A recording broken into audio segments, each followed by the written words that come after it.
jumping into Mahavishnu Orchestra. And so we have John McLaughlin on guitar, Billy Cobham on drums, Rick Laird on bass, Jan Hammer on piano, Jerry Goodman on violin. And this album was called Inner Mounting Flame, released in August 1971. And this is a new listen for me. Yeah, I may have said, I'll have to say again, but I've neglected to really dig into Mahavishnu Orchestra, even though I feel like I would probably gravitate towards some other stuff, but for whatever reason, I don't know, I've just avoided it to some degree. I've heard some other stuff on the second album, I think, or maybe one song on this album, but definitely haven't sat down and really taken it in depth. So I'm going to do that now. So I just took snippets of the songs just to kind of hear what they're about. Literally probably heard like 5 seconds, somewhere in the middle even. Not the intro, but heard sort of little parts. So I've just picked a couple of those stood out on here, and just for whatever reason, I picked Vital Transformation as the tune I want to do to represent 1971. And I've already kind of done a couple that are a little bit more on the softer fusion side. So I don't know. I feel like maybe this one is going to focus on a little bit more of their musical prowess, which I know they are certainly known for in the circles. So here we go. Vital Transformation and Mahavishnu Orchestra.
cause it, the melee, the chaos. There's a lot going on. So yeah, it's interesting. Yeah, I'm just trying to listen to it and see what they're saying. Obviously it's a lot of improvisation. I think it was built upon, similar to Weather Report, like some simple ideas that some of them came up with, or McLaughlin or Jan Hammer or whatever, come up with a few melodic ideas and just feed off of that and just, see what happens. And obviously with Billy Cobham, setting the tone with his drums, it's kind of sink or swim. It's definitely a very frenetic piece. And so far, the drums stand out. Obviously, as far as just hearing, the bass is kind of buried a little bit. So, I really have to focus on trying to hear what the bass is doing. And sometimes he's mirroring some of the lines with what Jan Hammer's doing. And the violin, he's kind of tucked in. He's kind of tucked in over in the corner in one of my ears. But another, I'm not sure who if he's playing off of McLaughlin a little bit, similar to with Pharoah Sanders, kind of doing it with it's Pharoah Sanders and the percussion and the violin, I guess. Yeah, so similarly, violin and alto. Here you got McLaughlin and the violin, Jerry Goodman, kind of going back and forth. Although McLaughlin is just right now, he's taken stage as far as the solo and what you're hearing improvising. Although everybody's doing it, but McLaughlin is sort of taking the stage right now. So we're about halfway through. So I'm interested to see, if they continue with this pace and just sort of spread it around a little bit, or what happens. So anyway, musicianship, obviously really cool. Although right now, everyone's kind of staying in a very similar pocket, so it's not changing up too much. And I think it's even maybe one, whereas Weather Report, or I would say Pharoah Sanders was like a 2-chord vamp. This is like a 1-chord vamp, really.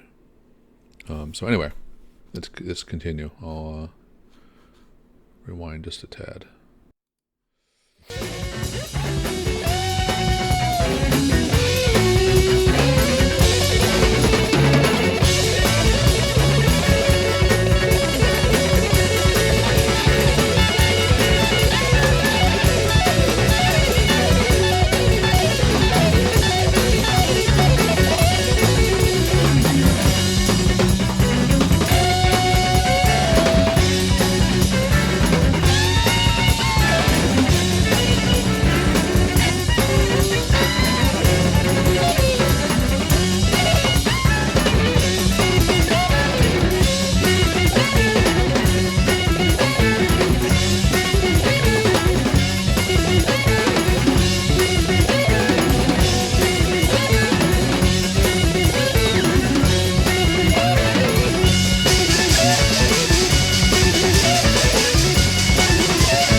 Jan Hammer.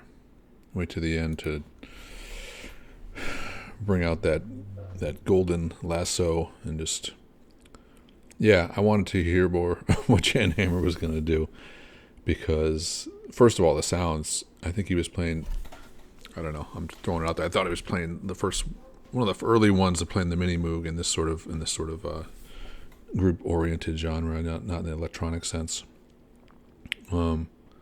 But yeah, he was getting a lot of weird sounds, so I'm not sure what he was playing keyboard wise, but if he was getting, but even in just that sense, I was like, was he pulling knobs and twisting knobs right at that moment? Because he was just getting some really wild sounds. But yeah, I wanted to hear him go off for a minute at least. But yeah, we got to get a taste of it, so that's cool. I like it when they kind of leave you wanting more. They just, on the fade out, they're just like, oh, by the way, yeah, we're going to keep going, but you're not going to get it right now. But you can imagine, what he was trailing off with, and he was really going to just burn everything down. So yeah, on that one, yeah, it was long enough where I would have, the violin, I would have liked to heard a little bit more them get, 30 seconds, 20 seconds or something, hear what their voice, say what they had to say, how they could express it. But yeah, he was busy. He was doing a lot of stuff on the side. Yeah, and it wasn't it wasn't arranged in a sense that they didn't feel like one, it was very much like throwing three bees in a room, and just kind of all just bumping heads and just, trying to make some crazy sounds. But yeah, Billy Cobham's doing what he's doing, just laying down this, crazy pace. And there's a part where he was doing the cymbal and it sounded like King Crimson, just the way he was accenting the beats and was just hitting on every beat. I don't know which album it was or which song, but anyway. Yeah, so overall feelings on this one, and I may right at the end just like dip in and just do one of their other tunes on here, just to get a different sense. But for this one, yeah, it was an interesting, snapshot of Mahavishnu Orchestra. So this one is basically just hit the ground running, and just everybody just kind of staying in the pocket. But yeah, it wasn't super, like feel like everyone was kind of out on their own a little bit. It wasn't super, like you didn't feel like everybody was supporting McLaughlin necessarily. And kind of, this was McLaughlin's piece, fine. But, I don't know, what he was doing was like, it was fun to listen to. But it's one of those where everyone just kind of going off stream of consciousness. They're not, it's not something where it felt like really super, it was in the moment, but it didn't feel like it was leading. He wasn't leading it anywhere. It didn't feel like, it wasn't, the momentum wasn't like building up and going down, and he wasn't like the phrasing, he wasn't telling a story necessarily. He was just kind of throwing stuff at you. But yeah, I like his, he's experimental. I like this tone. His tone was cool, but he kind of took the lead on this, and I would have liked to maybe hear it a little bit more full, expansive for like kind of everybody as a sum greater than its parts versus just everyone's parts, kind of just keeping it interesting. So definitely interesting, and definitely will listen to the rest of the album, and I will do probably a piece right at the end, just to dip in, and I want to hear a little bit more of what they're about, just for this content, obviously. But I'm going to listen to the rest of the album, because I read a lot about them, interviews and stuff, and so it kind of did start to bias me a little bit of like, the group identity and, who was in the group and how were they playing together. So what I just said there was kind of fed a little bit by learning a little bit more about the players, and sort of over time, the next year and a half, how they interacted, how they played together as a group. And it kind of became a little bit of like a lot of groups that they're this talented and they come from such musicianship. It is really hard to it's hard to stay together. It's hard to all keep a focus on what they want to do. Everybody kind of wants to just everybody wants to do everything. You just want to do stuff. You want to do stuff. You don't want to be pigeonholed. You don't want to lay back.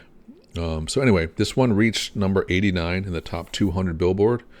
Amazing, yeah, that this type of music, Weather Report and Pharoah Sanders, all in the top 40, I think, of 1971 albums. It's amazing. That's how I know things have gone off the rails. That's how I know this is, a period to explore. So, about each of the players, I kind of did a little bit of study on each of them. So Rick Laird is a bass player. I never really heard from, never knew him really before, but I guess he started with the Brian Auger group. Not started, but one of the better known groups, 1964, which featured guitarist John McLaughlin. Laird clashed with Auger. He was asked to switch from upright to electric bass to complement the music they were playing, but Laird refused. Laird then accepted the offer to become house bassist at Ronnie Scott's Jazz Club, playing with many visiting musicians, including Wes Montgomery, Sonny Stitt, and it became a learning experience and considerable freedom, and he received a lot of advice and constructive criticism from musicians. So he had basically called them solid economical lines in conjunction with Billy Cobham's meticulous, strong anchor, odd tempo, often volatile solos. After his discharge, he joined Horace Silver's quintet. And, this was Cobham. He was a house drummer for Atlantic Records and a session musician for CTI. And Kudu, appearing on with George Benson. Sunflower with Milt Jackson, which, I do love that song. I didn't know it was him. Soulbox, Grover Washington Jr. And, let me see. The band, like the city, was a melting pot of nationalities and cultures. John McLaughlin from England, Billy Cobham from Panama, Rick Laird from Ireland, he has New Zealand, Australia, and London, Jan Hammer from Czechoslovakia, as it was then, and Jerry Goodman from Chicago. Many roads that led each of the five to New York, where the first Mahavishnu Orchestra came together in the summer of 1971. John's first recruit, Billy Cobham, was almost a native, which may go some way towards explaining his mental and physical strength. When he first started, he really didn't understand what John McLaughlin was trying to do, and the music was very taxing. So he used to put all of his energies into it, come away huffing and puffing, and really it would frighten me. He didn't think he could play it at that level of intensity and over and still keep himself together. Then all of a sudden he began to learn how to pace himself, and it was either that or die. And John approached him with the idea of a band, approached Jerry in 1973, went to New York and did, so that's a little bit later, but, so Jerry Goodman, his classical music, had not been John's first choice. That was French jazz virtuoso Jean-Luc Ponty, who was too far away at the time.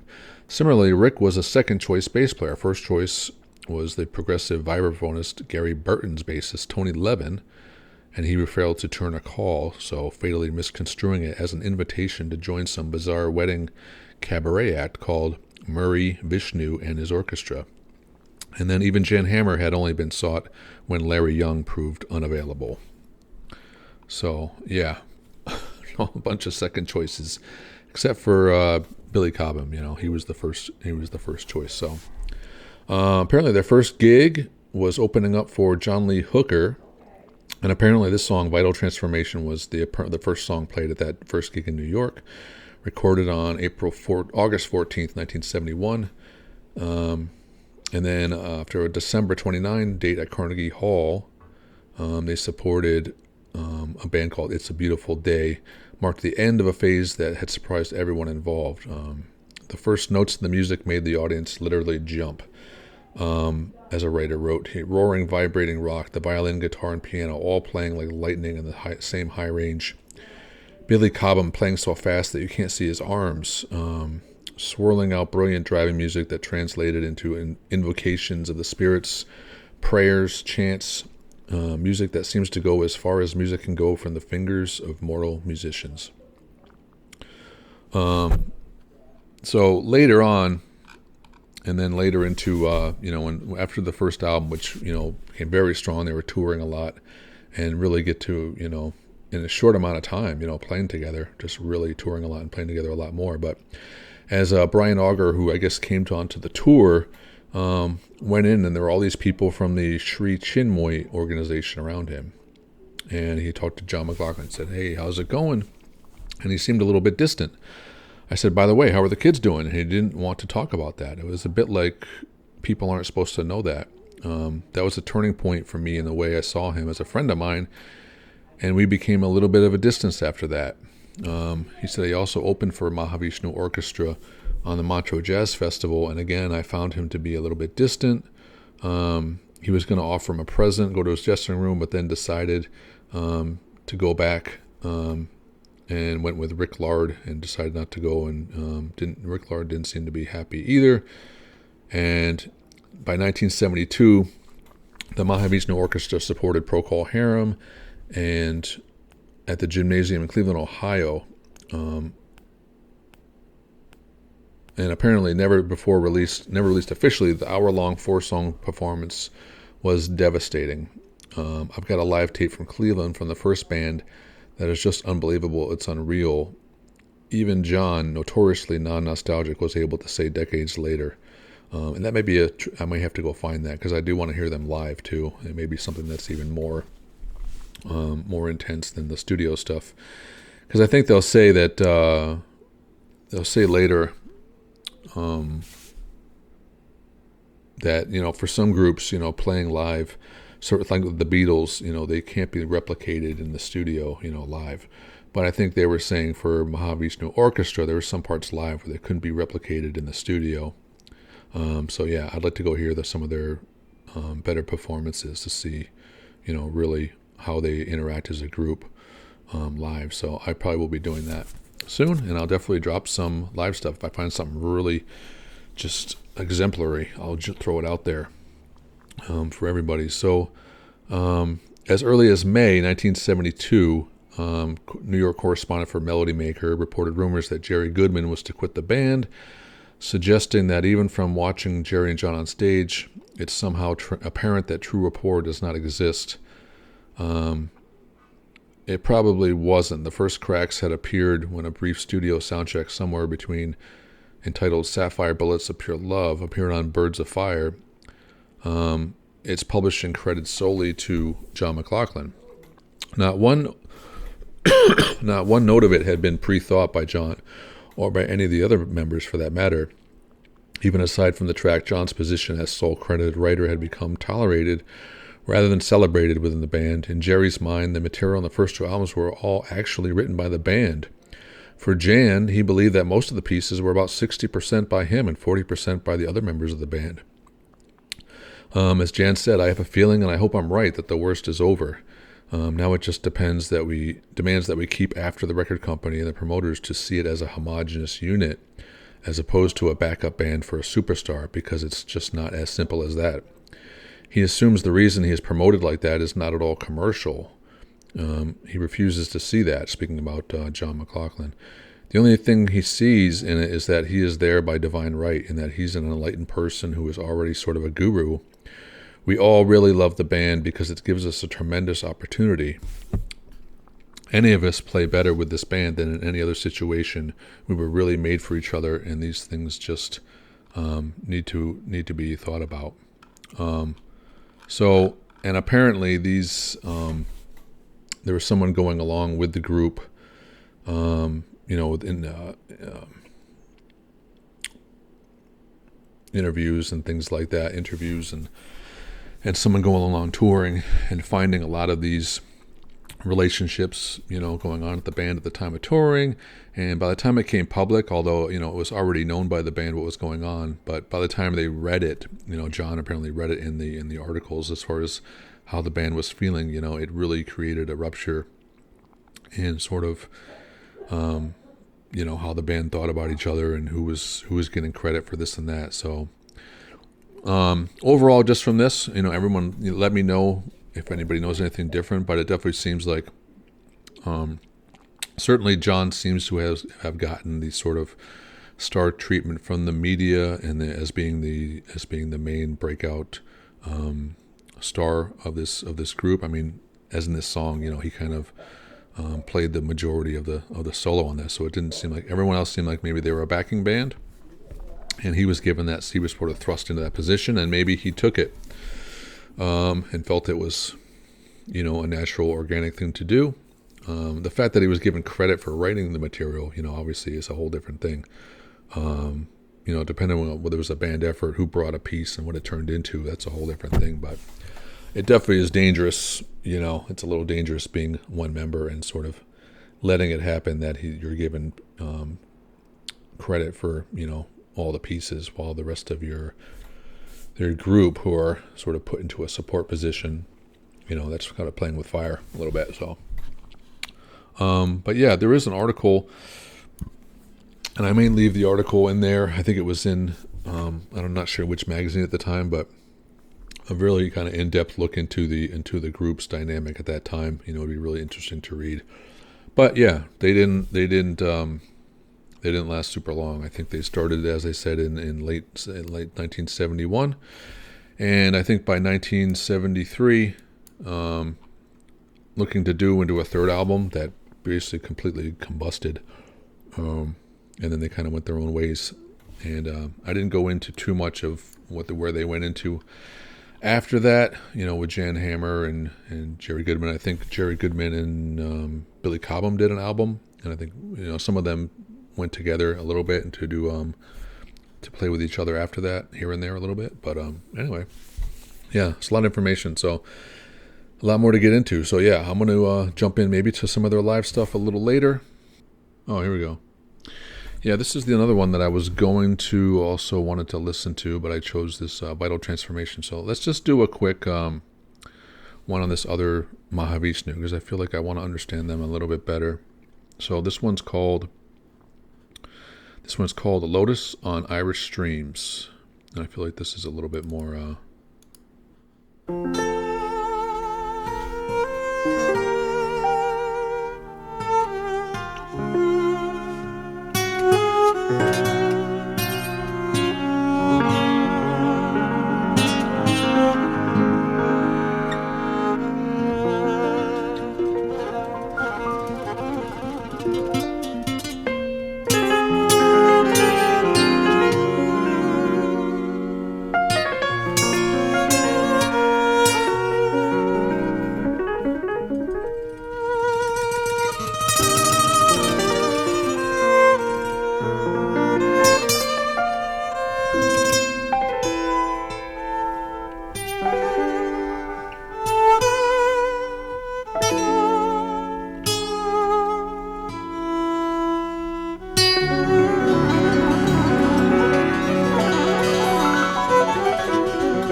Okay, I'm going to pause it. I'm still going to listen to the rest of the album, but this is a really nice piece.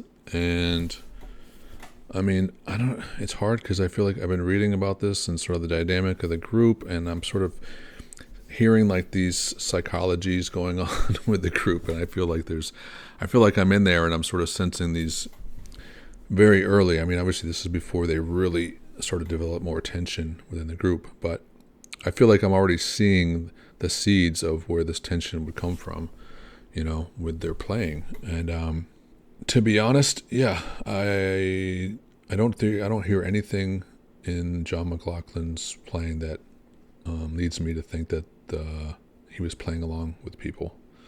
Seems like first of all, he feels really loud in the mix. He's really loud in the mix. He's doing things that seem to have nothing to do with what Jerry Goodman is doing. Jan Hammer is obviously, creating this sort of backdrop on piano. He's playing he's very busy. He's doing a lot of flourishes and stuff like that. And I feel like if you just had him and Jerry Goodman, it sounds like they're playing together. Because Jerry Goodman is playing more, slower lines long melodically, whereas McLaughlin is just all over the place, just like abstract painting, just, Jackson Pollock, just splattering stuff across the canvas. And with Jan Hammer, it's too much. Like Jan Hammer is already like creating a lot of notes. It's very heavy. And it was just John McLaughlin doing it with him. It just sounded like, one of you gotta slow down. You gotta play with me. I feel like they're both trying to take. So I don't know. I'm not so far with this one. I don't know if it's been remastered or what's going on with McLaughlin. If he was considered the leader of this group and he was going to be on top no matter what, his voice on this was the epitome, was the strongest voice with him or the group or the public or whatever. But just from what I hear, I mean, I feel like his presence feels like the priority. It's the voice that needs to be heard. But I mean, I feel like he should just. What he's doing, I would rather have him completely gone from this particular recording and just hear Jan Hammer and Jerry Goodman playing. And I feel like it would be a great piece for them to explore. And I feel like John McLaughlin is just like shitting all over it, honestly. I know it's kind of sacrilegious to say, maybe. But that's just from a guitar player's perspective, me hearing him. I'm feeling embarrassed. If I was sitting there watching this, I would be like, if I was doing this, I would feel embarrassed for the other players. Like, why are you trampling all over this, and you're not playing with him. That's the point. Maybe he feels like he's adding to the texture, to the canvas, but he's too loud in the mix anyway. He could be. If he was lower in the mix and his tone, like, the guitar is so tinny, what he's playing anyway, it's like, it's almost percussionist, and he's doing a lot of, I don't care about what he's doing, if it's the tempo and he's doing these flourishes of playing fast, playing slow, playing whatever. He's too loud in the mix. The piano should be the background, the violin should be the motion, and he could be doing stuff, but he should be doing less and not as loud. So, I don't know. That's my long-winded thing for this. So, anyway, yeah, it's interesting. It's interesting. It's really interesting to hear stuff where I can really think about it critically from this perspective, and I'm really curious what everybody else thinks. Because it's, I don't do it for fun to just be critical, or I try to be like constructively critical just for the song. But I mean, to me, the song is what's important, not the one player out of the bunch, unless he's really, unless he's really giving his like full inner emotional creativity and everyone else is following him. But I feel like that's not the case. I'm not saying it's intentional. I feel like he just wants to play on it, and unfortunately he's not being as subtle as he could be.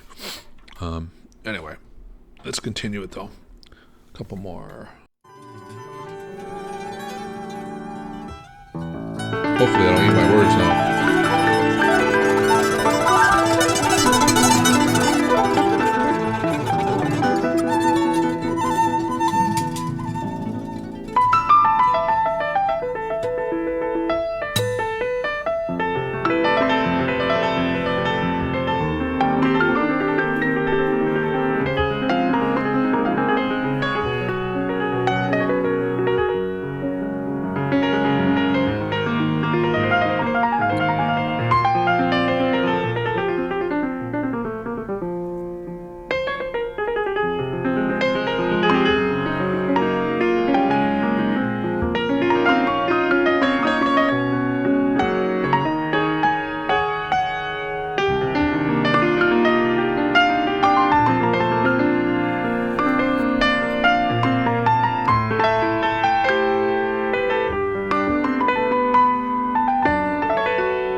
Okay, so yeah, nothing ultimately changed after that initial assessment. Yeah, ultimately, I feel for this one, Jan Hammer is super strong. It feels like um, a nice interlude for Jan Hammer and Jerry Goodman to perform on. I feel like John McLaughlin's inclusion feels a little over the top and not necessarily an additive to the piece overall. But yeah, it makes me more curious. Yeah, I definitely want to hear more because I haven't heard Jan Hammer a lot, and so I do want to hear the rest of the album and make make a little bit more understanding to understand them as a band a little bit more, for sure. Because I get it, these are just two pieces, and I'm sure you guys would be like, this piece is really their strongest piece on this album, or whatever it is, But I will listen to the rest of the album and sort of hopefully find a few pieces that I find like super strong and really together. But on the whole, so far, yeah, I'm not sure. They don't feel as together, I would say, as Weather Report or even Pharoah Sanders or a lot of stuff. I mean, I wouldn't say as just with those two, but I feel like there's something there where it doesn't feel as 100% cohesive right now from what I've heard. But I will listen. We'll see if they. I'll listen to more to hopefully see more of that. So, but yeah, love it. Great to see. Great to hear it for the first time and just say like, oh, I've heard Mahavishnu Orchestra now, and add them to the list and continue on from there. So yeah, other than that, that's gonna round out fusion. I'd like to do more, but yeah, 1971. So yeah, next time we're gonna finish out all of 1971. Yeah, go back and listen to blues. I did the rock, I did prog rock, I did folk and soul, R&B, and now fusion, and we're gonna end it off with world music, Latin, Afrobeat. Not sure. I'm gonna try to do at least 4 tunes this time though. So they're gonna be some really good world jams on this one. So yeah, look forward to the next one. In another week or so. I still haven't dropped the soul one yet, so we still have to drop that one first, and then this one, and then will be the last one, the world music. So yeah, and then we're gonna jump into the Canterbury scene, but in between that, I'm gonna drop a lot of singular tunes. Either some funk and R&B, or some underground classic rock, which I have a bunch of sort of single listens and just sort of spotlights on some really underappreciated groups. And then now I think I'm gonna throw in some more some of the big bands, but some of the archival stuff. David Bowie, Thin Lizzy, Joni Mitchell, Hendrix, and then I like to do some more. The Beatles, Floyd, Dylan, anybody you guys recommend. But I want to find stuff that's sort of gonna be on the edge a little bit. Gonna be on the edge or be a little bit more archival. I'm not just gonna run through a studio that everybody's heard, So I want to do stuff that's either live or archival or bootleg, but the quality is there. So anyway, yeah, appreciate everybody. Hope you enjoyed this. Yeah, I really enjoyed it. It was great to hear some of this stuff for the first time. Weather Report. I love that piece. I'm going to listen to the Weather Report first album. I'm going to listen to the Pharoah Sanders. I'm going to look up a little bit more fusion stuff I haven't heard. And I'm going to listen to the rest of Mahavishnu Orchestra. And I'm going to look for some live stuff. Maybe that one from Cleveland. I want to hear the one that's like really, where they're really all on fire, firing on all cylinders. And I want to hear Jan Hammer and Jerry Goodman really take it to another limit. So I want to see them all sort of, interacting, in a really cohesive way. So if I find something like that, I'll probably post that too, because, live stuff's cool. If the quality's there and the musicianship is there, it's really cool. So anyway, thanks for being here. If you got anything to say, I'd love to hear, communicate with everybody. I try to have a conversation with everybody that posts a comment. I have something on the community tab, so please go there and check it out. So if you have, I want to listen to a full album. I did Thin Lizzy's debut album, and that's the only full album listen I've done so far. So I really want to do another full album listen. So basically, go to the community tab and give me some ideas, and I'll do a poll at some point. But first, give me some ideas for 1971 full album, best album, front to back, for me to listen to, for us to listen to. And the most of what I get, I'll do a poll and let everybody vote on it. Obviously, I'm still a very small channel. I don't have thousands of people clamoring to me to play stuff. But regardless, I'm going to do it. So at some point, I'm just going to pick a tune from 71 and do a full album. I'm not sure what the next one will be, but love to hear your input regardless. So, all right, well, I appreciate it. And, have a great day, and I'll see you on the next one, and hope you're enjoying it, and take care. Bye-bye.